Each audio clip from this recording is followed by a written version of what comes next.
Ladies and gentlemen, Governor Arnold Schwarzenegger. Before I start, I just want to say, I want to thank you for being the interviewer here and the host. We really appreciate your great leadership with the Bay Area Council, and I want to thank also Mayor Chuck Reed, who is, I think, here with us, and Mary Nichols, who is the chair of the Air Resources Board, and also Bud Dendo, who is with the Silicon Valley Chamber of Commerce. So I just wanted to mention that because these are all people that have been all great partners over the years, and we want to thank them very much. But to answer your question, I think that with Greece, that you just mentioned, and with the problem that they have, is, I think, a warning for all of us, because it all has to do with promising the people something that you can deliver and spending more money than you have. And that's the danger that we are also running into in California, as you know, with the pension, with the public pension system. The Stanford University and the University of Chicago and Northwestern, they all have done studies on our pension. And I think that for years and years and years, they've put wool over our eyes by talking about a $100 billion debt, that in fact it is $500 billion of debt. And it's only going to get worse. The increase just in CalPERS alone has gone, with the last 10 years, from $150 million annual contribution from our general fund to $3 billion just in 10 years. This is a 2,000% increase. And so if we don't reform the system, and if we don't roll it back for new employees to the 1999 level when they reformed it originally with SB 400, I think it was, we're going to be in big trouble, because this $3 billion a year will go very quickly to $10 billion a year. And what that means is that it will crowd out other programs. So when you talk about education funding, and I think just recently a study came out again that talked about how the cuts in education has an effect on education.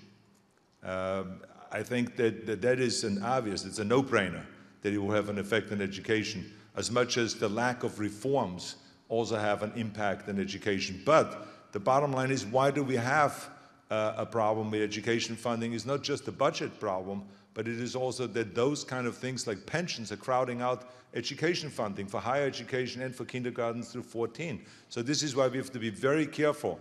And I hope, and we will make this part of our budget discussion this year, we hope that the legislature is, sees that the same way, and we'll go in there and we'll go and reform the pension system so that we don't promise things that we can't keep, or that will just mean that we have to go back to the taxpayers, because in the end, the state is going to be responsible for the shortfall on revenues in that area.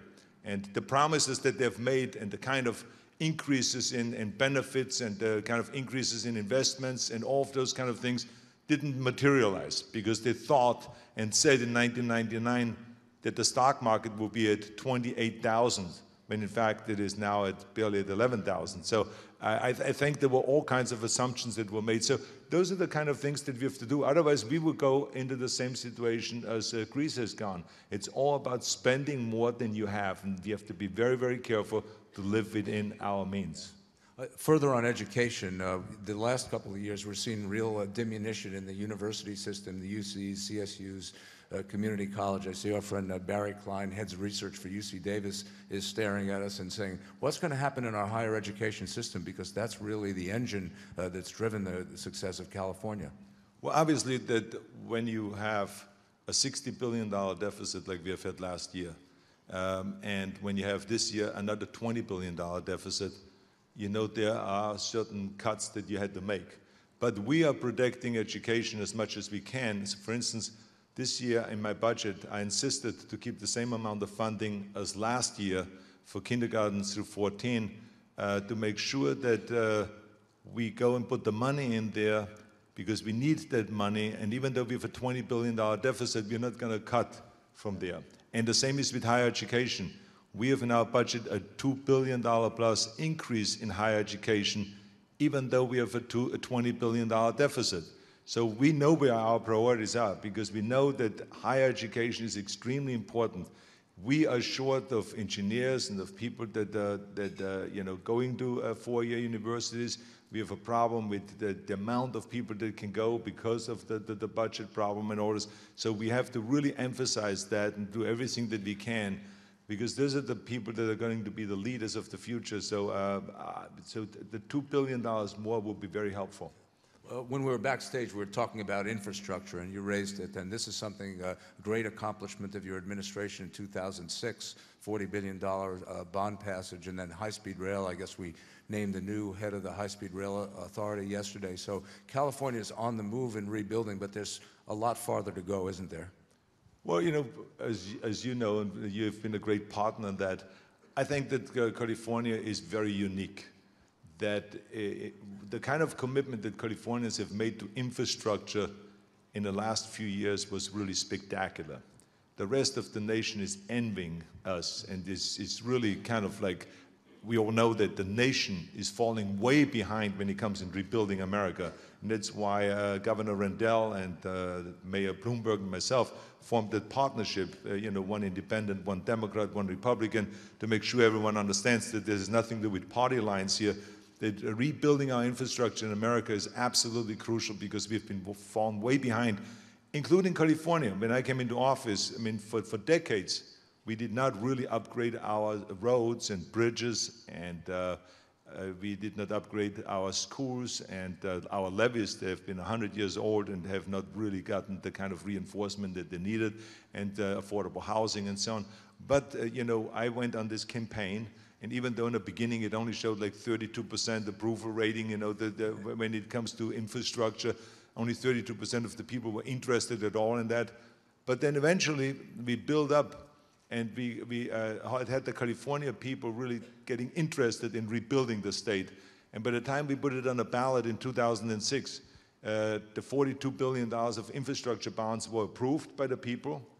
And since then, we have also passed almost $8 billion for prison infrastructure bonds, and then an additional $10 billion for high-speed rail. So there's all kinds of good things that is happening, and so this is why the rest of the nation looks at us and says, wow, those guys have their act together. So a lot of times we hear about California cannot be governed, and it is very difficult, and no one gets along, and all of those things. But I think it's important also to notice that the things where we are leading, and I think that in infrastructure, we're definitely leading the rest of the nation. And this is why it's very important also that we pass the infrastructure bonds in November, which is for water infrastructure, because that's the last piece of the puzzle to really do the whole package. Because we have now, water that is good for 18, 20 million people, but we sure don't have a water infrastructure that is good for 38 million people. And by the time this whole thing gets built, it will take at least 15 years. And by that, we will be 50 million people. So we have to think big. We have to be visionaries here. And this is why I think the Democrats and Republicans finally got together with all the stakeholders and did a great job in approving the water infrastructure package. It's on the ballot in November, and we all will be, Democrats and Republicans and environmentalists and business leaders. Everyone will be out there campaigning for this water infrastructure.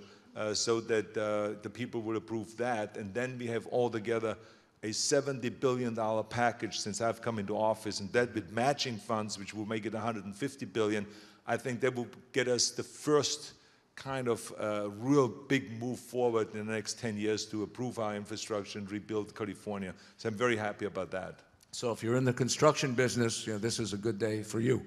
A couple of questions from the audience. I would put them in the category of being about AB 32 and greenhouse gases and your leadership, and of late some challenges to that coming from companies outside the state who are circulating petitions. What should we think about AB 32? How do you see going forward California's leadership in this? How does it fit in with what America is or isn't doing, and how the world is treating this subject of global warming?